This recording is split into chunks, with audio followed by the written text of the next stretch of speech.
qu'il y a un élément troublant dans ce teaser. On revient sur la moto, et notamment quelque chose que j'ai découvert en faisant des recherches, c'est son logo. Et je suis le seul à parler de ce détail. Dans la timeline des événements, on peut rapidement arriver à la conclusion que ce teaser se déroule dans les années 60. Mais il y a un détail qui cloche. En effet, le logo Triumph, que l'on voit juste ici, est le logo utilisé par le constructeur depuis 2010. En 1960, le logo aurait dû ressembler à ça.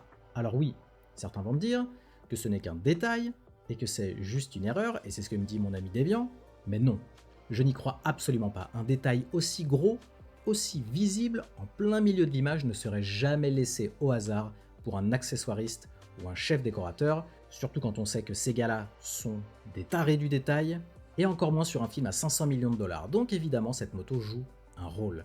Je pense que Steve a utilisé cette moto lors de son voyage dans le temps en 2012 à New York et qu'il l'a gardée comme souvenir de son épopée. Évidemment, je vois déjà ceux qui vont dire que la moto ne peut pas voyager dans le temps car seul Cap a une combinaison quantique. Mais en fait si.